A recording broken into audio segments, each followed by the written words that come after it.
I got better.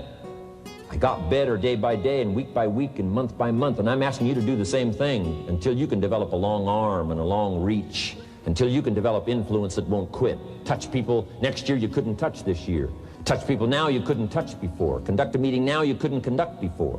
Heart and soul now mixed in there that wasn't theirs, missing before. I'm asking all of you to get better in spite of the winters, in spite of the downturn, the money downturn, the social downturn, the personal downturn, whatever it is. Just get stronger. Get better. We've all got those personal winters. We've got a chance to grow like never before, but I'm telling you, there's going to be many enemies that's going to try to prevent us.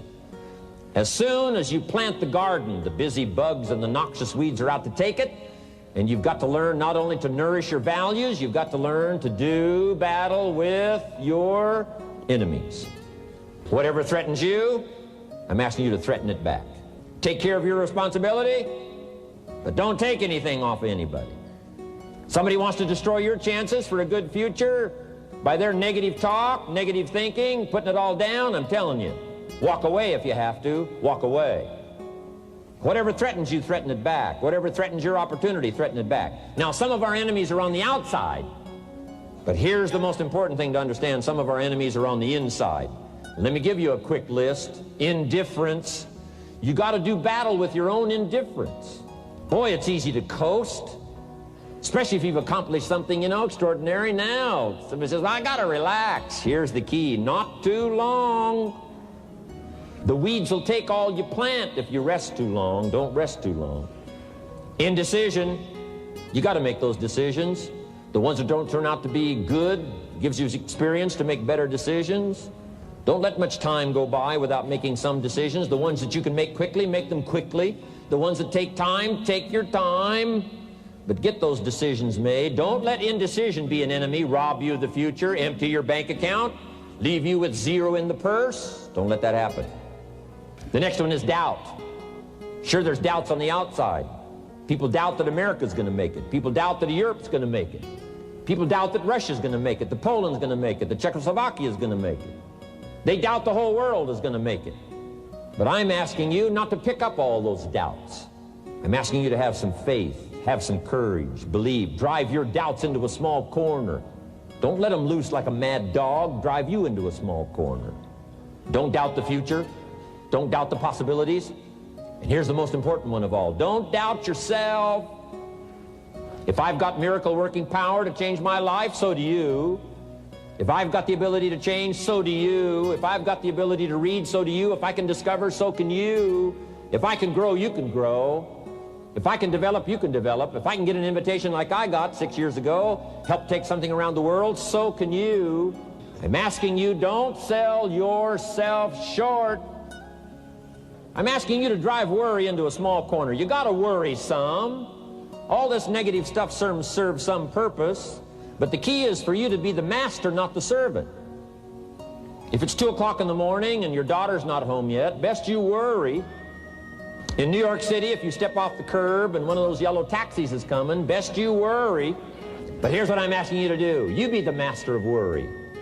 Drive it into a small corner. Don't let it loose.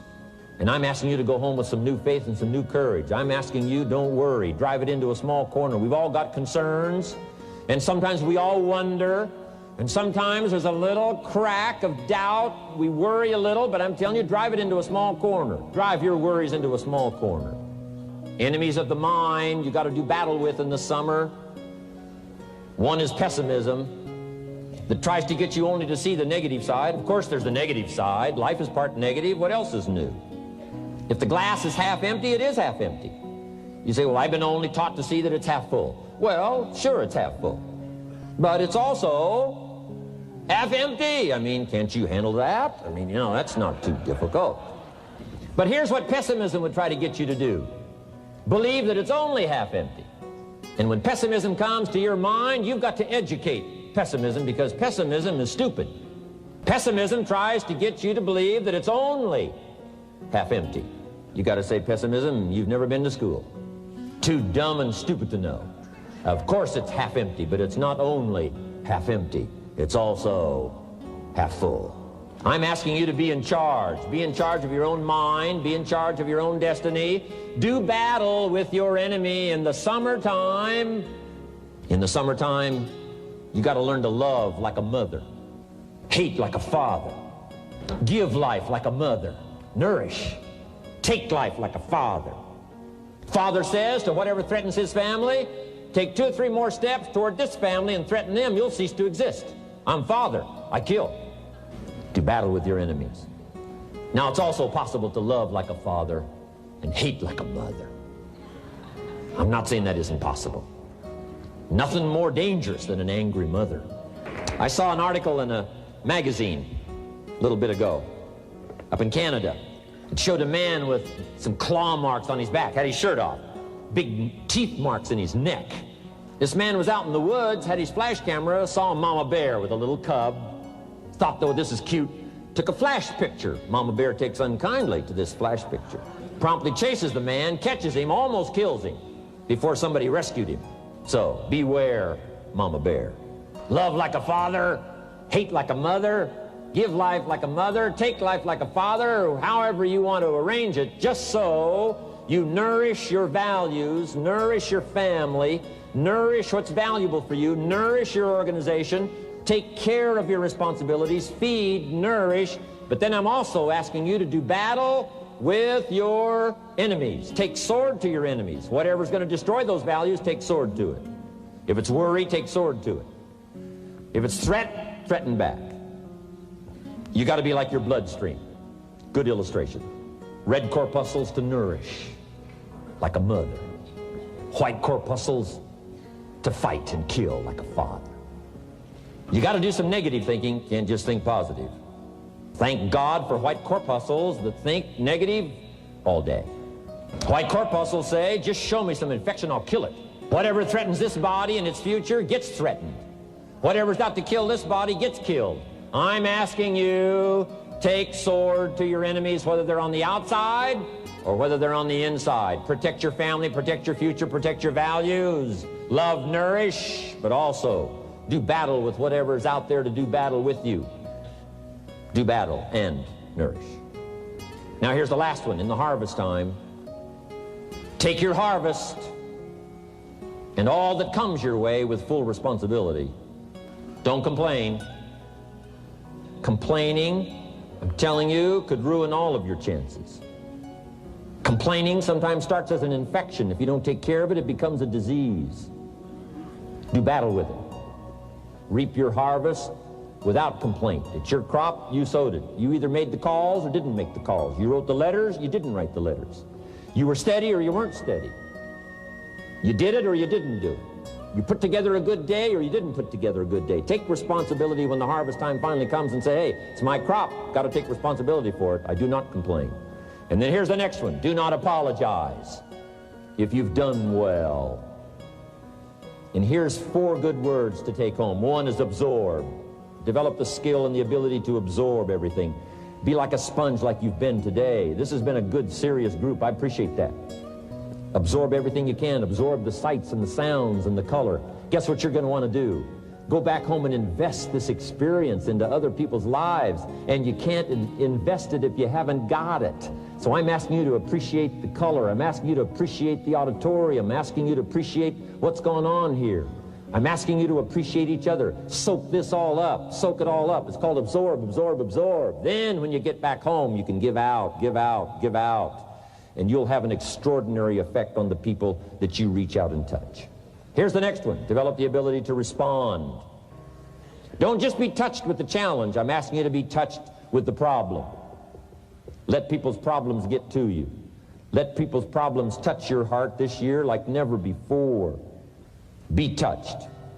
Let life touch you. Don't let it kill you, but let it touch you. The problems that are out there, people struggling with their economy, struggling with their health, struggling with their future, I'm asking you to let that get around your heart. Let it do something to you. Don't go untouched. Don't go unmoved. Don't build up the walls.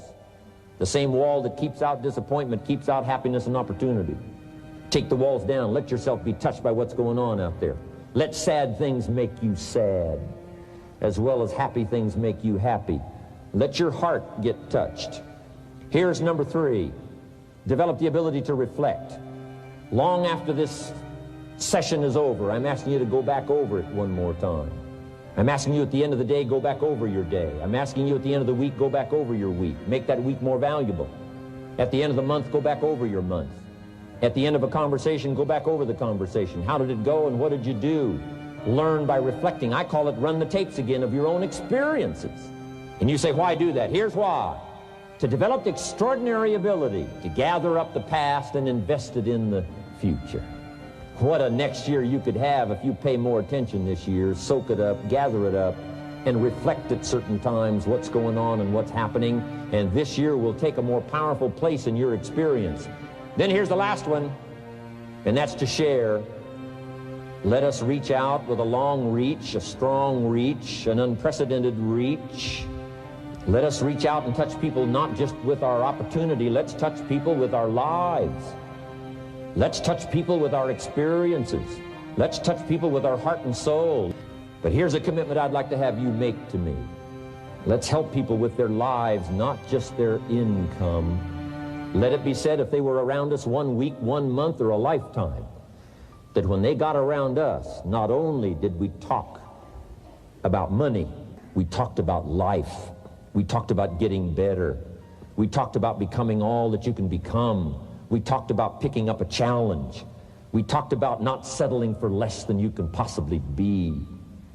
Let's do that.